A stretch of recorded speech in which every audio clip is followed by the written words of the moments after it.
Ready? Yeah. All right, shalom, shalom. Shalom. It's your brother Yawam. Josiah. We're going into basically how we're scattered as a nation, you know. We're going to start at, actually, Deuteronomy chapter 28.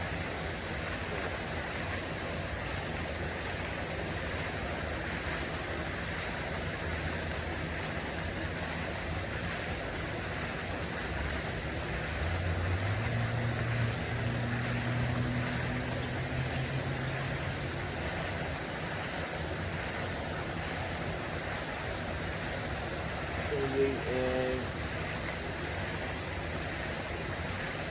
we start at 68. It says, "And the Lord shall bring thee into Egypt again with ships by the way whereof I spake unto thee.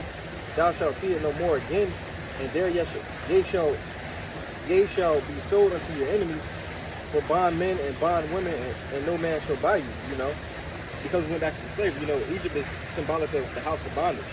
All right. It says, let me see. It says, "And the Lord shall bring thee into Egypt again with ships." You know, that was us being scattered. All right. And to prove that Egypt is the house of bondage, we can go to Exodus 20 and 2.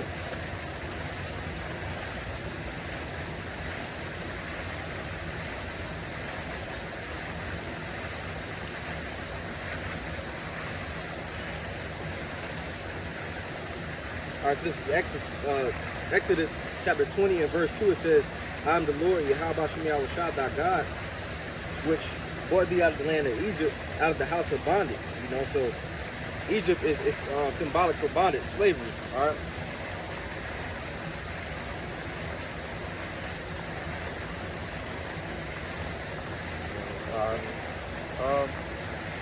This is Deuteronomy 28 and 64.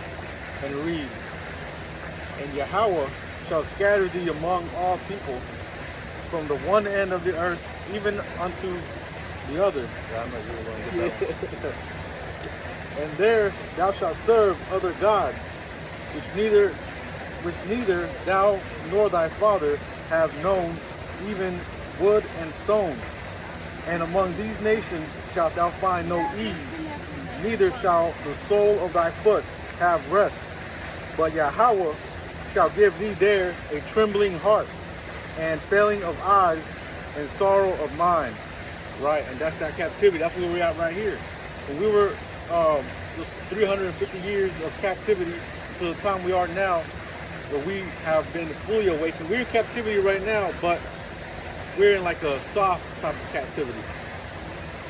That hardcore captivity is already gone, but now we're waking up.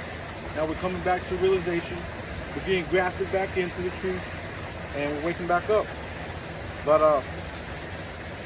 going back, staying on topic, I'm gonna get Leviticus 26 and 14, and it reads, "But if ye will not hearken unto me, and will not do all these commandments, and if ye shall despise my statutes, or if your soul abhor my judgments, so that ye will not do all my commandments, but that ye will break my covenant, I will also do this unto you. I will even appoint over you terror, consumption, and the burning of that shall consume the eyes and cause sorrow of heart, and ye shall sow seed in vain, for your enemies shall eat it." Right, all that is going to come upon us, and even the scattering, us being scattered throughout the four corners of the earth. That's a curse that's can come down upon us, and that's why nowadays you got the confusion of faces. You got actually let me get that. Got to grab it. Yeah. Oh, you got it? All right, go ahead. All right, so this is Jeremiah 12 and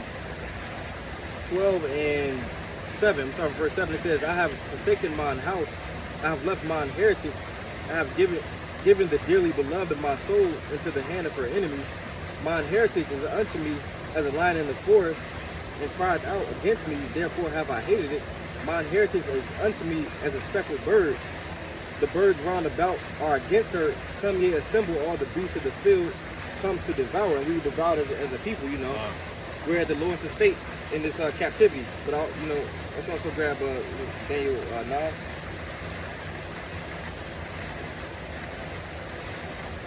That's the one I was thinking about, but man, I got to step the third one.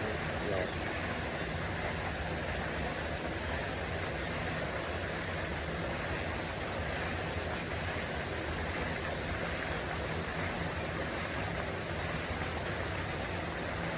Daniel 9 and 7? Yeah. 9 and 8. Fine. This is Daniel 9 and verse 8. O Lord, to us belongeth confusion of face, to our kings, to our princes, and to our fathers, because we have sinned against thee. All right. Yep. All right. Right. And that's what's happening to all of us, man. We got brothers over there in the UK. We got brothers over there in China. We got brothers over there in different parts around the world that some of them look like Edomites. Some of them look like them Arabs. Some of them look like Ammon, right? And that's a confusion of faces. But in the spirit, if their lineage goes back to Jacob, then they're Israelites.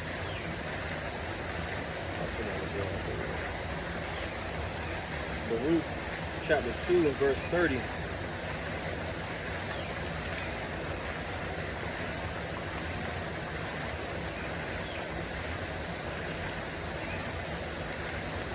All right, so this is Baruch chapter 2, and we can start at verse 30. It says, "For I knew that they would not hear me because it is a stiff-necked people." It says, "But in the land of their captivity, they shall remember themselves." It says, "The land of their captivity," because we're still in captivity. It says, "And shall know that I am the Lord, their power, for I will give them an heart and ears to hear." He gave us a spirit. It says, "And they shall praise me in the land of their captivity and think upon my name, Yahweh Bashim Yahushua."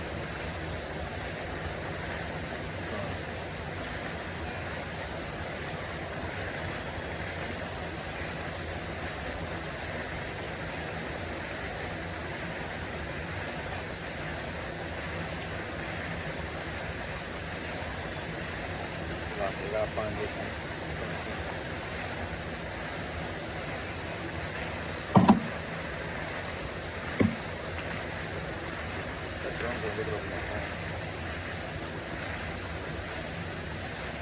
And being that we were scattered, in the last days, it's 12 tribes.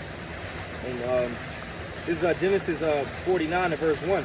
It says, "And Jacob called unto his sons and said, Gather yourselves together, that I may tell you that what shall befall you in the last days." So our forefather Jacob was given a future prophecy on what the 12 tribes will be doing in the last days, and some of their characteristics. So this is you got it? Nah. Okay.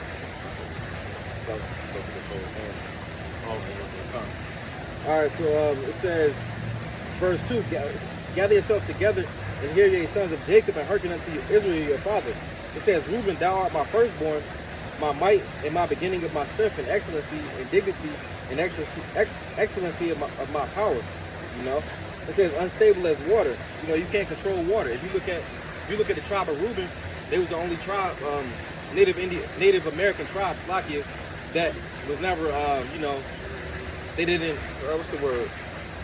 They weren't taken over, or they didn't sign any peace treaty, Right. They weren't able to be tamed. It says, "Unstable as water, thou shalt not excel, because thou wentest up to thy father's bed, then defiledst thou it. He went up to my couch." It says, "Simeon and Levi are brethren." Simeon and Levi is the Dominican Republic and Haiti. It says, "Instruments of cruelty are in their habitations." It says, "O my soul, come not thou into their secret, unto their assembly. Mine honor be not thou united, for in their anger they slew a man, and in their self-will they dig down a wall." It says, "Cursed be their anger, for it was fierce, and their wrath, for it was cruel. I will divide them in Jacob and scatter them in Israel." So again, it says, "Simeon and Levi are brethren. Instruments of cruelty are in their habitations." So anything that can be used to be cruel is in their habitation. If you look at Levi, or you can look it up on Google, They got voodoo. Yeah, they into voodoo, man. It says, verse 8. It says, Judah, thou art whom thy brethren shall praise. Thy hand shall be in the neck of thine enemies. Thy father's children shall bow down before thee. Because Hamashiach Yahushua is in the tribe of Judah. That's the head tribe. It says, Judah is a lion's whelp from the prey. From the prey, my son, thou art gone up. He stooped down, he couched down as a lion, and as a old lion, who shall rouse him up? The scepter shall not depart from Judah, nor a lawgiver from between his feet, until Shiloh come. And Shiloh is going into Hamashiach Yahushua. Right. It says, and unto him shall the gathering of the people be, binding his foal unto the vine, his ass is caught unto the choice vine. He washed his garments in wine, and his clothes in the blood of grapes lakia. His eyes shall be red with wine, his teeth white as milk. No. Well, I guess I'll get mine. This is Malachi 2:2, going back into how the Most High will curse us, and part of that curse is us being scattered. It says, Malachi 2 and verse 2, if you would not hear, and if you would not lay it to heart, to give glory unto my name, saith Yahweh of hosts, I will even send a curse upon you, and I will curse your blessings. Yeah, I have cursed them already, because you do not lay it to heart. Right, and that's the Most High. If you ain't with the Most High, then you're out. Your ass is gonna get cursed. You're gonna suffer all the punishment. You, especially y'all Israelites, who don't come back to the truth, y'all gonna get real bad when Jacob's trouble comes. Y'all gonna get done away with. 2/3 is gonna be done away with, and the remnant, which is the elect, is gonna be brought back. Yeah. All right. So this is verse 13. It says, Zebulun shall dwell in the haven of the sea, and he shall be for an haven of ships, and his border shall be unto Zidon. And if I'm not mistaken, if you go into Zidon, it's basically where they used to do a lot of trade. But in the beginning part of this verse, it says, dwell at the haven of the sea, and shall be for a haven of ships. It's talking about the Panama Canal. Yeah. We were scattered, so a lot of Zebulun is in near the Panama Canal. You got Judah over here in Babylon the Great, which is America. And Reuben, they was chiefly in the Florida area. They got pushed out of their land. It says, Issachar is a strong ass couching down between two burdens, and those two burdens are two land masses, being Canada and no, not Canada. Yeah, exactly. It says, and he saw the rest was good, and the land it was pleasant. He bowed down his shoulder to bear, and became a servant unto tribute. Because Issachar is, they're some of the hardest workers. So-called Mexicans. It says, Dan shall judge his people, and as one of the tribes of Israel, Dan shall be a serpent by the way, and adder in the path that biteth the horse heels, so that the rider shall fall back. It says, I have waited for thy salvation, O Lord, Yahweh Shem Yahushua. It says, Gad, a troop shall overcome him, but he shall overcome at the last. Gad is a so-called Native American. Not the Reubenites, which is the Seminole Indians, but Gad was overcame by the U.S. cavalry. They got put on reservations. Right, and they're gonna overcome in the last when Yahushua comes back. It says, out of Asher his bread shall be fat, and he shall yield royal dainties. The tribe of Asher is in Brazil down Uruguay. So it says his bread shall be fat. You go into the meaning of the word bread, it's basically like his food. If you go into Google, it says where produces the most food. It says rainforest, and the biggest rainforest in the world is the Amazon rainforest, which is in Brazil. So you can't get around that. It says Naphtali is a hind let loose. He giveth Billy words.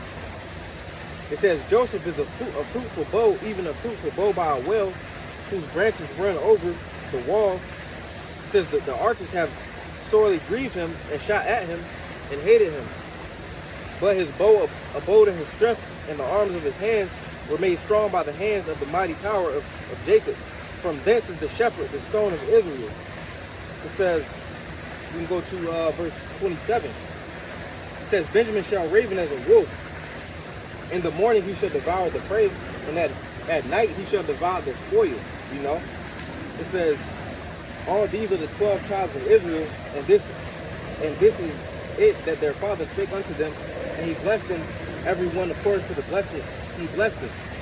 You know, so these are spiritual signs of where, you know, the 12 tribes will be in these last days, because we were scattered. Right. But going back to verse 27, it says, Benjamin shall raven as a wolf. When you go into the etymology of that word raven, it's kind of difficult to find. You know, you got to do some digging through the spirit. It says shall raven, but raven, the etymology of this word goes back to the actual animal, and they're very talented with their voices. You know, so the tribe of Benjamin is known for, you know, their music. They're real good. They're real good with their voices. All right. But again, verse 28. All these are the 12 tribes of Israel, and this is it that their father spake unto them and blessed them, everyone according to his blessing. He blessed them. You know. You got some more? Oh, I'm done. All right. Basically, we just get into you know, we're scattered. We're still in captivity. You know. 12 tribes. The 12 tribes, basically the spiritual marks of where they will be in the last days. But we can go ahead and close it out by saying, Yahweh, Ba'ashem, Yahweh Shah, Ba'ashem, Kakadash. Double honor to the elders and the apostles of Great Millstone that told us the truth and we well. Shalom, shalom. Shalom.